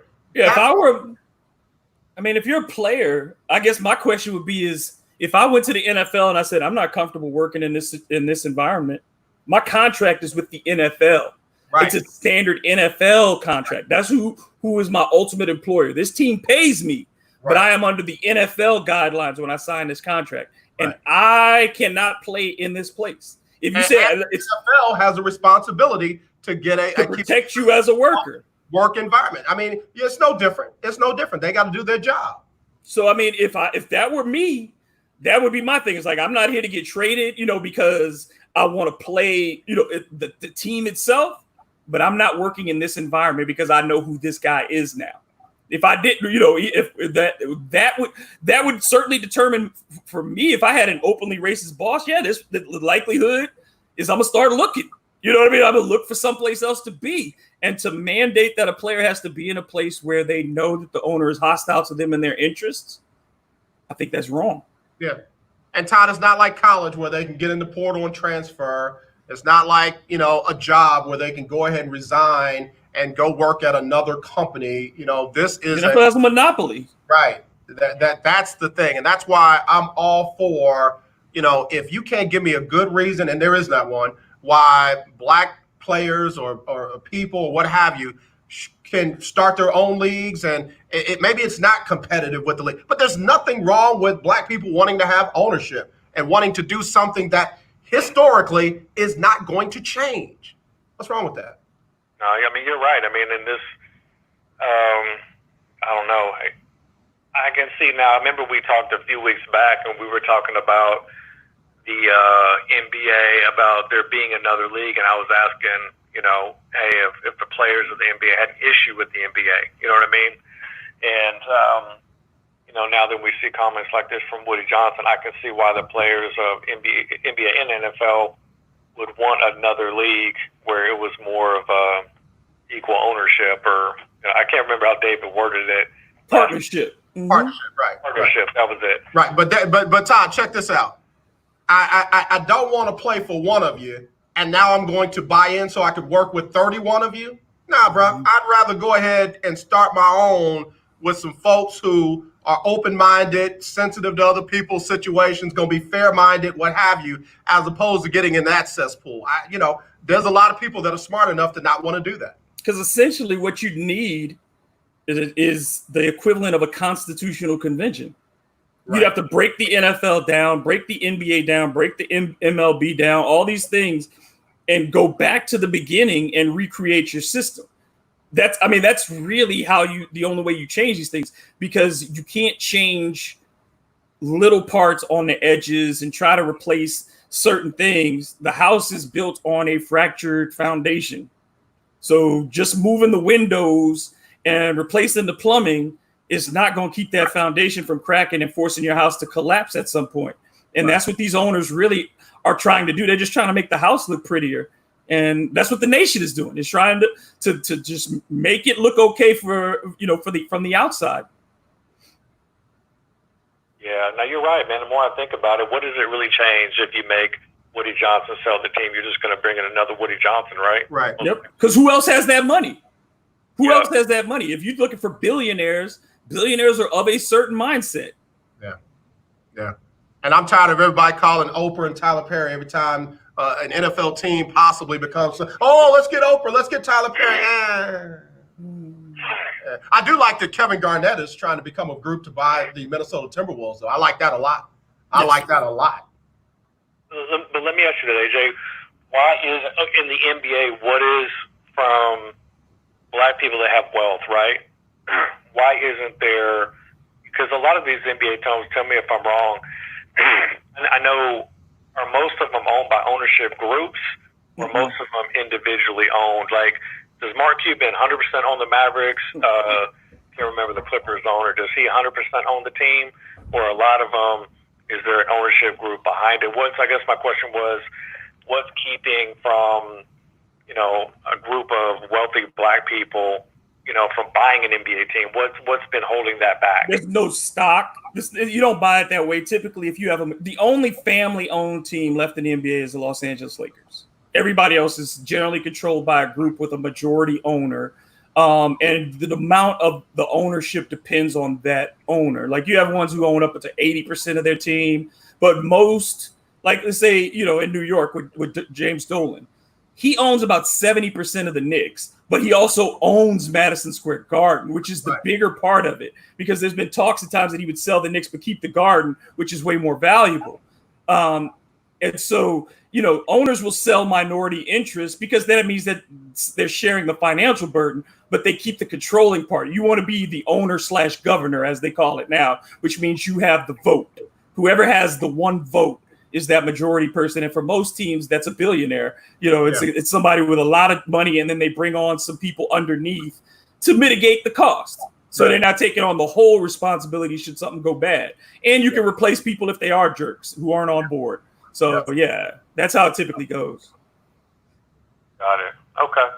Todd, before you go, I got to get you, bro. What's up with your UT Longhorns, man? Are they for real? They're really going to put 50,000 people in that stadium? Supposedly, the limited, from what I've read, I guess mostly season ticket holders, but trying to spread us out. So wherever you've been sitting, you're probably not going to be sitting in that same spot. And so I guess try to strategically spread it out across the stadium where you could be social distancing. So to answer your question, it looks like they're trying to do that.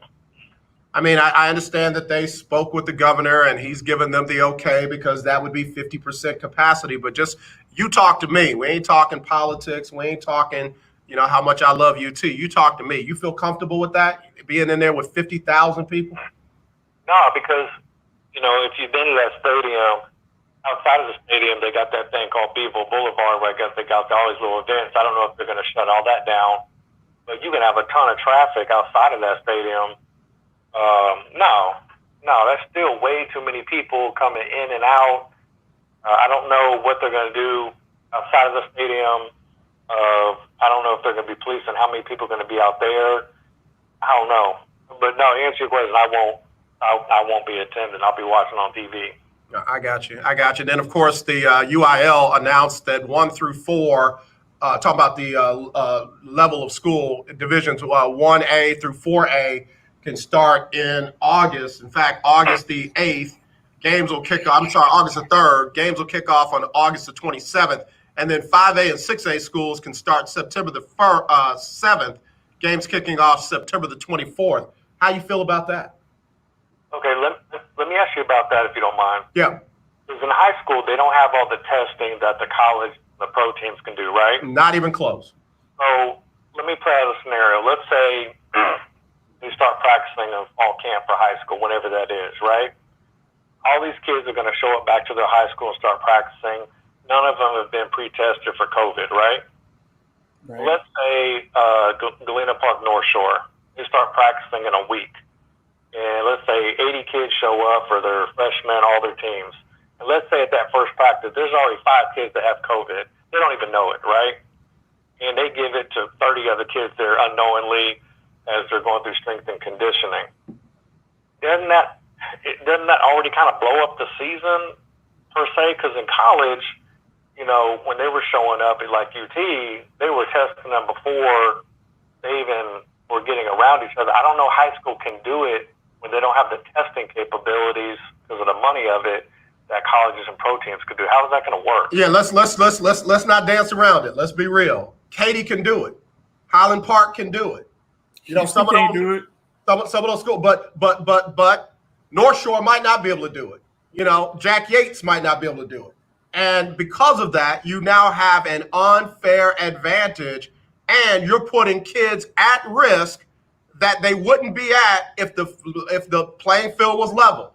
So that's why you hear a lot of people bringing this up, not just because of competitiveness on the field and they really want to play. They want to survive. They want to be protected. They want it to be fair. And if you do it like they're talking about doing it, it's got a very good chance of being very unfair. Class and race are a huge component of this. Like you said, money and accessibility to testing, to hospitals, to the cleaning services, to Chavez High School, Pasadena, South Houston High, those schools. All of that, and then you're talking again about something, again, the disproportionality for poor people in dealing with these things, being misdiagnosed, underserved medically. If you have all of that, and you have kids bringing this home to their parents, their grandparents, we know how many kids live with parents and grandparents, and you take in diabetic families, asthmatic families, which is a higher prevalence amongst poor people. So all those things, you're bringing these kids home after they've commingled with each other. And we know kids don't wash their hands enough, that they touch on each other. You telling me it's okay for them to bang against each other during practice, but they can't be apart. They can't have that social distance at all these other times. And then they're going to go home to their families afterwards. They're not going to be able to shower at their facilities. How many of these schools actually have working showers for their student athletes? So who's picking them up, these high school players, bringing them home?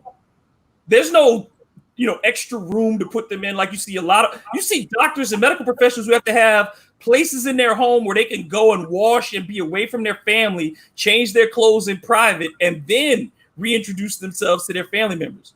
That's not going to happen to poor kids. That's not going to happen to poor kids in these isolated areas. What's going to happen to some kid in West Texas? What's going to happen to some kid in the inner city? What's going to happen to all these people? And then you talk about, on top of that, the coaches and their exposure. You talk about the teachers and their exposure. This is just a decision that's made on money. That's what this is about. It's a money decision. Yeah. And so how can you have a system like that where some can test, some can't?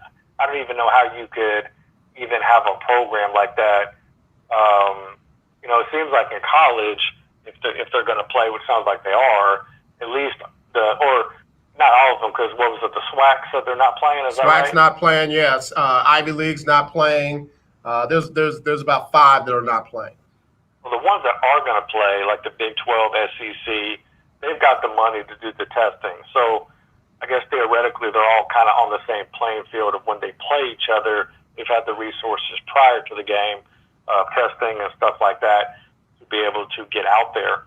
But if you have like I said, Galena Park, if they don't have the resources to do all that, and then they're playing against teams that can, and then Galena Park has players out because of that, I just don't know how you could operate. And then if kids do get it, and it takes over the team, I don't know how that's going to work. I just don't see it working. I can't wrap my mind around high school football being successful this year if you don't know if you're gathering together. They're not doing a bubble like the NBA. Right. You're gathering together, and you don't even know at the first practice who has it. Yep. You could be doomed from the jump. Yep. Yep. And heaven forbid folks start putting the word out, oh, you don't want to play Wheatley because, you know, they ain't testing and they don't do this. And now you got a team that's being, you know, racially, medically, financially discriminated against, and they're being ostracized. Go ahead.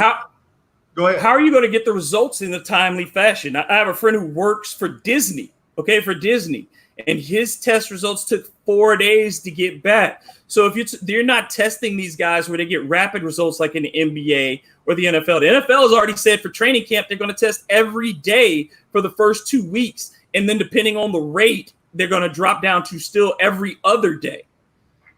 Shouldn't we be protecting kids at least as much as that? At least as much as that, with the most dangerous sport of all to play during coronavirus? And Todd, let me piggyback on that real quick. And from the top down, you're hearing that they want to cut back on testing. So watch this. You got UT using up all the few available tests in the state of Texas for their kids to play football. You got schools on the high school level that can't afford to get private tests, so they're waiting in line to be able to get soon to be more scarcely available tests. It's a real bad problem waiting to happen that does not have to happen. Yeah, I mean, Dave brings a great point. Yeah, I mean, so we have the safety measures in place for grown men, but we don't have that in place for kids. Right. That makes absolutely no sense to me. I love football, but man, I just can't get behind. I'm having a hard time getting behind the college and football, college and NFL, to be honest with you. But the high school, I just don't even see how it remotely makes sense. And I've talked to a superintendent friend of mine up in the Dallas area in Denton, and he was like, "Man, Todd," he goes, "I got tons of teachers that don't even want to come back. Yeah, that they don't even feel." A lot of we kept talking about like the students and parents and stuff like that concerned, but I don't think enough's been talking about. I think a lot of people are assuming that these teachers are rearing to go, and he was telling me, he's like, "No, I got a lot of teachers that have big time concerns of re-entering the classroom." Todd, we're talking about sending teachers in the classroom with shower curtains, wet wipes, and masks, and a little bit of hand sanitizer, and they're supposed to make it work with that in a closed-in environment with little people or even high schoolers that David said that's just not their normal way of thinking. The sanitation and the sensitivity and all that, the distancing and all that. When, watch this, the people that are making the decisions are doing it safely, with video and technology. If you can't get your behind in a face-to-face meeting without gloves and masks and sanitation, then how in the world do you expect these teachers to do it in that environment? And I'm sorry, I'll say it, you ain't paying them enough for them to figure it out. Nope. Why experiment on teachers? Why are you experimenting on kids when we don't have the science to back up that these things are safe? There's no one who can tell you that this is safe. And you have governors out here saying, yeah, kids are going to get it. Yeah, they're going to bring it home. They'll be okay. You're not going to put your kids in that situation. You're not going to put your kids in that situation. So if you wouldn't put your kids in there, why are you so willing to put mine? If you ain't going to work in that place, why are you so willing to have these teachers and custodians and lunch workers and special education teachers and all these things? You can't. How are you going to do special education with a kid who needs those services? That is a touching job. Yep. That requires proximity. You can't be 6 feet away from that kid. You can't deal with the kid who's got speech therapy issues and you're going to have him masked and you masked or her masked. How can you do those things? And you're talking about these distances. They have made no preparations for this. They tried to slap it together without a national plan, without a local plan, without state plans. And you're going to throw this on the burden is on the people who have the least ability to protect themselves. I just don't get it. Yeah, I mean, you and I are speaking the same language. I don't get it. But man, there's a buddy of mine. He posted on Twitter the other day. They having AAU basketball tournaments every weekend. And fans are on top of each other. And I don't know. I don't get it. It just doesn't make any sense to me. Something bad is going to happen. But it seems like at the high school level, they're going to attempt it. Yeah. Todd, we got to get ready to go, man. Appreciate you as always. Good stuff. Thanks, guys. Have a good one. All right, man. All right, we'll be right back. Todd, Malcolm, good stuff. We'll be right back with David Grubb and myself. We'll wrap up Winning Wednesday right here on the lunch break on the legendary KYOK. It's inspiring. It's empowering. It's life-changing. It's called to inspire with best-selling author and motivational speaker, Dr. Sylvia Cole. Tune in every Tuesday morning at 11 o'clock here on the legendary KYOK, 1140 AM, 92.3 FM, and KYOK.org.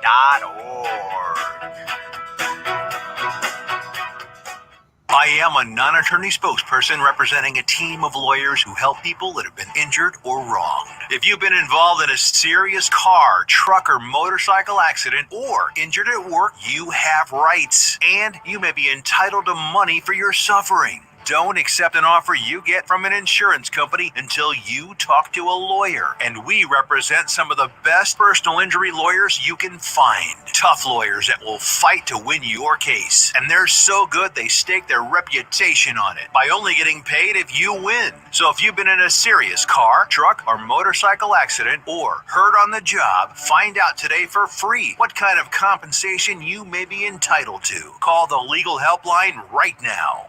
800-547-4170. 800-547-4170. 800-547-4170. That's 800-547-4170. This is a potter's field.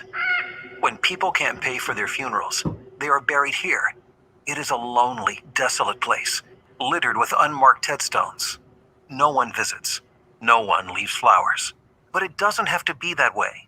For as low as $1 a day, you can ensure your family will have the money to pay your funeral expenses. We offer burial insurance plans that pay up to $30,000. Considering the average funeral costs more than $10,000, that's peace of mind for your family. There are no medical exams, your rates won't increase, and your policy cannot be canceled as long as you make your premium payments. Call now to get approved in minutes and ensure your final resting place is more than just a pauper's grave in a potter's field. 800-308-6729. 800-308-6729. 800-308-6729. That's 800-308-6729. Paid for by Final Expense Direct. Has someone in your family lost a job recently and now you can't afford your mortgage payment? Or do you have a rental property and your tenants aren't paying you? Quick Cash Offer can come to the rescue and pay you cash for your home immediately. Yes, sell your home and get cash all over the phone without dealing with real estate agents and risking your safety by showing your home to lukewarm buyers. You don't need to lose your home to foreclosure.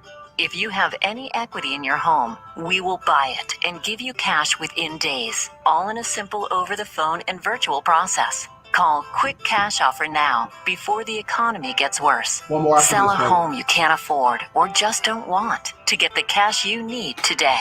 800-780-1431. 800-780-1431. 800-780-1431. That's 800-780-1431.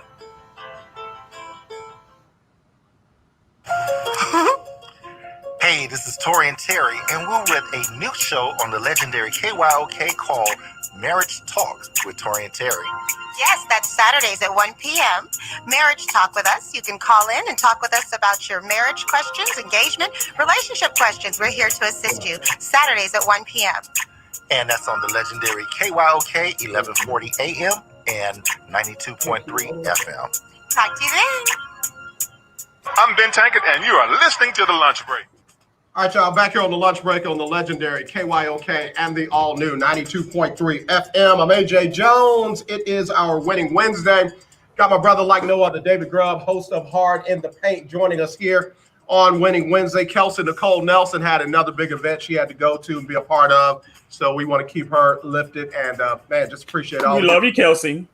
We love you, Kelsey. That's We right. love you. We're 2/3 of Three the Hard Way. So let me go to the phone line to our caller of the year 2020.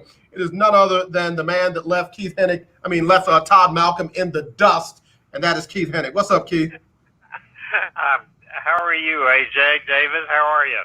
Doing well. Doing well, brother. Great. I would like to get opinions from each of you on the upcoming NFL season.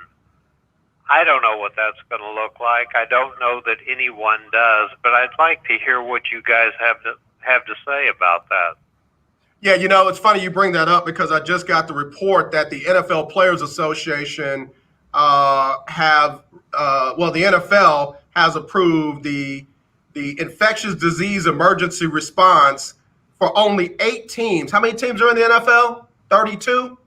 That's correct. Only 8 of them have been approved, but yet they pushing ahead, man. All systems go. All systems go. And the thing that concerns me, they're not in a bubble.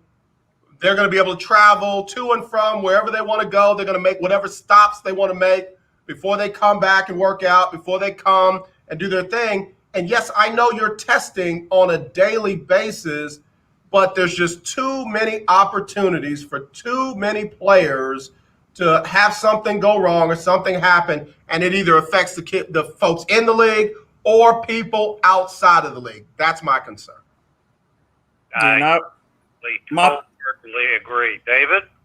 My thought is, again, I don't think they should be playing football at all. I think it's just the danger there is just multiplied by so many degrees because of the constant physical contact, because of the proximity, because of the chances of open wounds, of exchange of all the things that are there in this circumstance. So I was against it. I'm still against it from that basic place. And then you add on top of that just the fact that there is no system in place, like you said, to standardize. I just, like you posted the thing about them mandating that fans wear masks. We'll see how that goes. Because if Texas, let's say if UT does have 50,000, they say they're going 50 people keep going for 3 hours, it ain't gonna happen. So I want to see what enforcement looks like. But I am, again, these players are traveling still state to state. They're still, we've seen private airplanes even that have been used that had to get cleaned afterwards because they were still, it wasn't clean enough.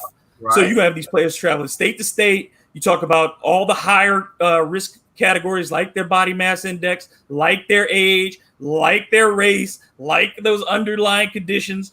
All those things are going to there's just too much to me at risk for the NFL to say, let's go ahead and do this.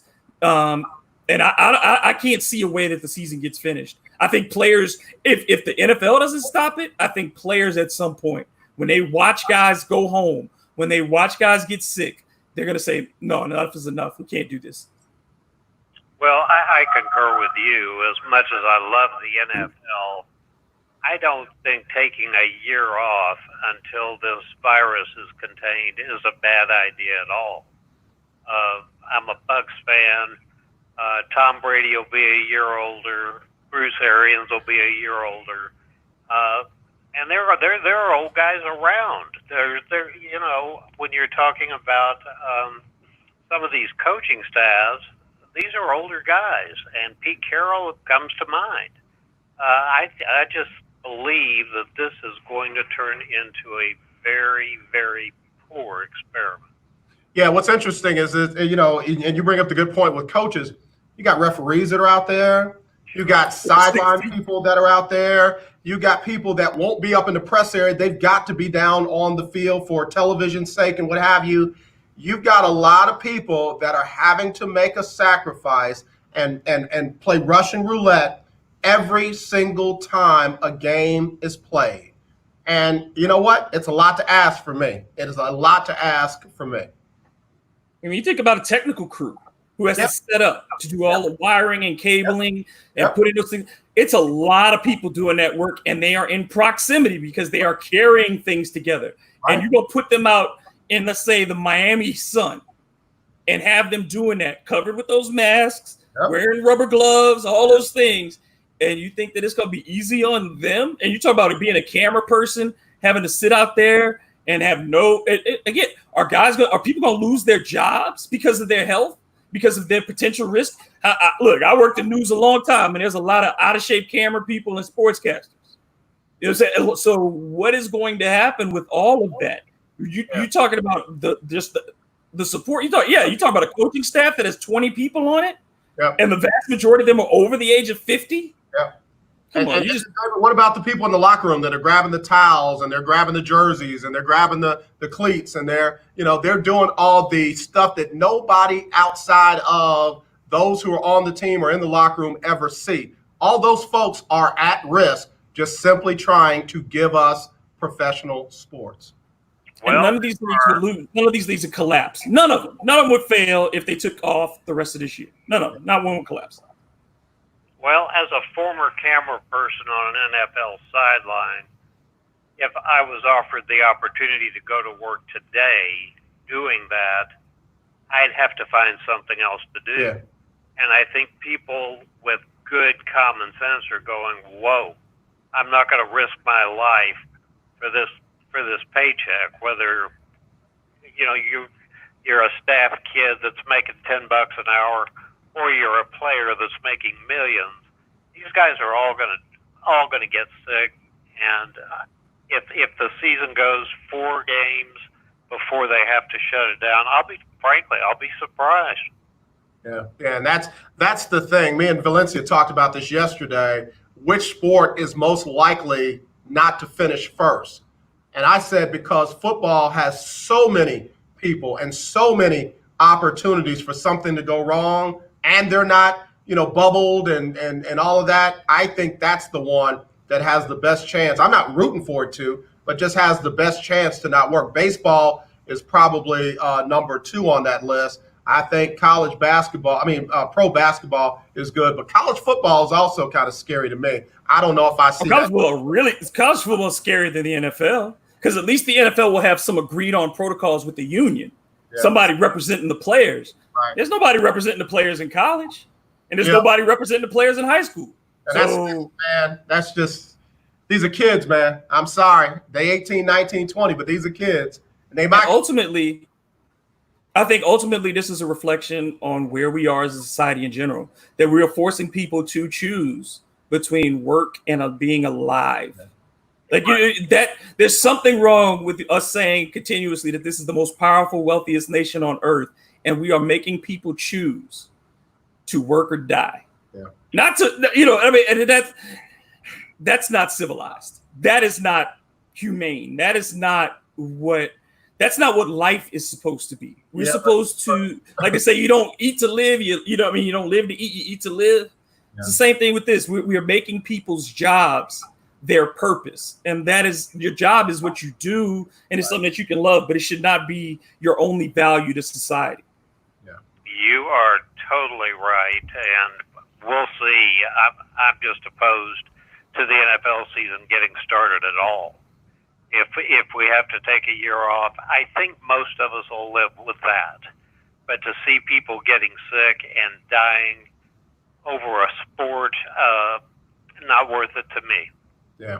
Keith Hennig, always a good call from you, brother. You be safe out there, man. And listen, I learned something about you today with your bad self. Go ahead, Keith Hennig. You learned something about me? Yeah, I didn't know you were a former NFL sideline cameraman. You dropped that in like you put a comma in the middle of your sentence. Oh, no. I was a still photographer in Dallas for 8 seasons. And I didn't work for the Cowboys, but I was down on the field with all those people. One of the guys wearing the vest. I know y'all well. I'm jealous of y'all when I'm way up in the press box and y'all are down there right there in the middle of the action. Yeah, it's not fun when you get those guys coming off the sideline at your legs. That ain't fun. Oh yeah, no, that is terrifying. But I worked at a place called Texas Stadium where the fans had coverage all over them, and they were nice and comfortable. But those of us down on the field got the weather and got all the dangers of being down there. So I don't recommend that as a career job. I just don't. Well, it looked good on the outside looking in, Keith. You be safe out there, okay, brother? I'll do it. Thank you, guys. Have a great day. You too. Call of the year 2020, Keith Hennig. David, we got to get ready to go, man. We have to do it. In fact, do me a favor. Stay right there. Let me get Sybil Wilkes on, and then we'll do our proper goodbyes right after this on the lunch break on the legendary KYOK and the all-new 92.3 FM. need to know today about the coronavirus. Florida's largest teachers union is suing Governor Ron DeSantis over his order to open schools in August. They say with the surge of coronavirus cases, the order violates a provision in the Florida Constitution requiring the state to ensure schools are operated safely. Senate Majority Leader Mitch McConnell revealed Tuesday morning that Senate Republicans plan to support another round of stimulus checks or direct payments to Americans in their next coronavirus relief proposal. McConnell gave no details on just who Republicans think should get this next round of checks. In a recent interview, LeBron James revealed he missed his mother the most during the quarantine period, noting it was the first time in his life going that long without seeing her. The U.S. has counted more than 3.8 million infections and at least 141,000 deaths. Please visit SibylWilkes.com to subscribe to my free daily newsletter. Be informed, be empowered. Beautiful people, this is Major. This is why I love you on the lunch break. LeBron James said, Mama! Mama!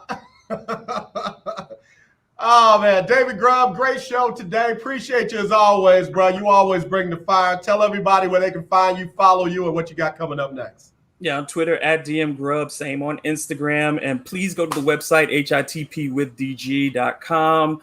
And my podcast, Hard in the Paint with David Grubb, is available on most major platforms. So please check us out. Like I said, today, dealing with the Saints. Tomorrow, I got some sports law. And Friday, Erica Fernandez. Oh, really? Yeah, Erica Fernandez. We're going to talk some baseball. We're going to talk some baseball on Friday with Erica. So good shows. And then please just go check out the older episodes, too, from older. This is my second week. But check out last week's episodes, too. There's some really, really good stuff in there, I think. That's outstanding stuff, man. Keep doing what you're doing. And, bro, when you have that your sports attorney on there, bring some of that back with us on Monday because I got a ton of questions for somebody like that. I just haven't been able to find it. Yeah, hit me. If you got something in particular, hit me with it. Text me, and I'll make sure I get it in tomorrow. Sounds good. I'll definitely do it. David Grubb, host of Hard in the Paint. Bro, thank you again, as always, man. I appreciate you, my man. Man, thank you to you, and thank you to the Lunch Breakers. Love y'all, and I look forward to seeing y'all on Monday. All right, y'all. You heard him. He like y'all. He love y'all. I love y'all, too. We got to get ready to go. Donnie McClurkin up next with the Donnie McClurkin Show. He'll give you the best in gospel music and the latest in the gospel music industry. Donnie does his thing every Monday through Friday from 2 to 3. In the morning, you got Erica Campbell and Griff Get Up Mornings. After that, you've got my girl, Linda J. And then, of course, after that, you got Shiloh Radio. And I'll be back with a very special guest. We got a former former NCAA women's college basketball player. She's a current coach in college basketball. We're going to get her perspective from the ladies' side, what they think about playing and what they think about what's going on. So again, as always, tune in tomorrow for Throwback Thursday. Let's not be divided. Let's be united. I love you. There's nothing you can do except wear your mask, wash your hands for 30 seconds or more, sanitize everything around you, and be sensitive to everybody around you. Give folks 6 feet, period, point blank in the discussion. And you know what I'm going to say. When you see that racism, kill it. Not the person, the racism. All right, y'all. We'll talk to you soon.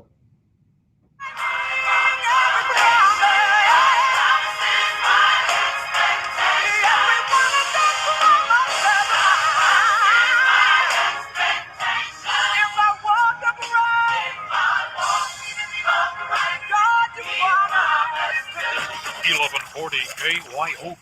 All right, y'all. Just had to make sure that top of the hour got started. Hey, man, I loved this show. I loved hanging out with David Grubb. He brings so much to the show, and I'm very, very blessed by the way that y'all have embraced him. Y'all have embraced Kelsey and Valencia and everybody. Anybody that we bring on, y'all do right by him. So let's keep that energy going, and let's make it happen even more. Looking forward to tomorrow's show. Don't forget Friday. We got national recording artist Lamar Campbell coming on, I should say. We've got a local actress who is trying to make her thing happen. And I want y'all to check her out as well. But again, don't miss tomorrow's show. Got a former college women's basketball player and current coach in the college ranks. She's going to be joining us tomorrow, and looking forward to having her. And then, of course, we'll have our guys in that second hour. So as always, let's not be divided. Let's be united. I love you guys, and there is nothing you can do about it. Y'all take care. Be blessed.